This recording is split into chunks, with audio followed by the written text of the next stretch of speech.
first session today, Delivering the Stimulus, is to take a look at the new tools that we have and discuss how they came about and how they can be implemented into your projects. And we have a very talented panel up here with four very different perspectives. Starting on the far left, Jeanne Peterson from the Reznick Group out of Sacramento, California. Jeanne is an attorney, although she's working at an accounting firm on their consulting side.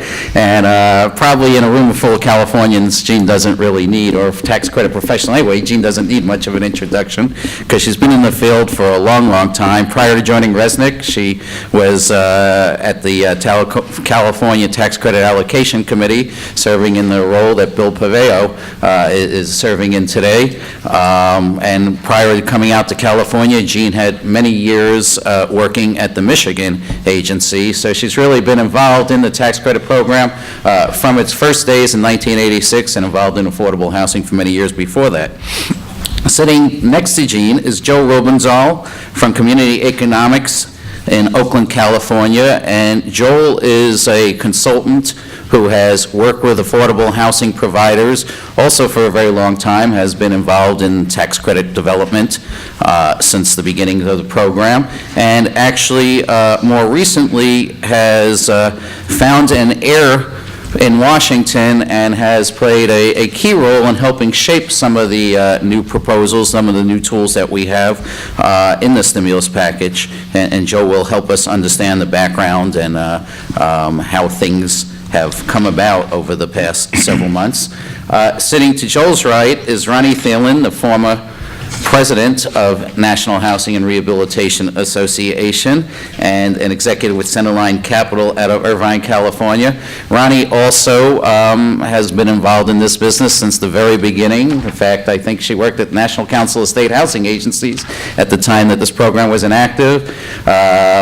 Subsequently came out here also to head the Tax Credit Allocation Committee and has been with Centerline and its predecessor companies for a number of years since leaving that.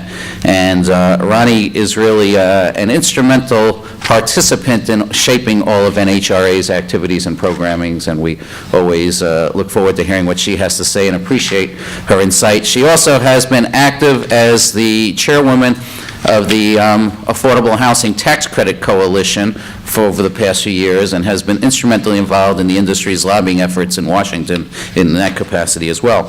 And then finally, to add a developer's perspective into this panel, we have Tom Capp from Gorman Company out of Oregon, Wisconsin. I get confused every time I see that Oregon, Wisconsin. Read a few times. Milwaukee's a suburb of it. And Tom is a city planner by educational background in earlier parts of his career, but he's been working with Gorman Companies, which is a very active regional developer through the Midwest in the last while, and they've expanded their footprint recently with deals underway in Florida and Arizona as well. What we're going to do here today is we're going to start with Ronne, who's going to talk a little bit about the new tools that we have and describe what they are. And then Joel's going to give us some of the insight into the thinking behind them and the discussions that took place to establish these tools. And then Jeanne is going to follow with some discussion about how various states are implementing the tools. And Tom will follow that with some observations as a developer working multi-states. And then we'll conclude the session with some discussion about where we go from here and what's ahead, perhaps after we learn how to use the current tools and get production active again. So please give a warm welcome to Ronne Thielen.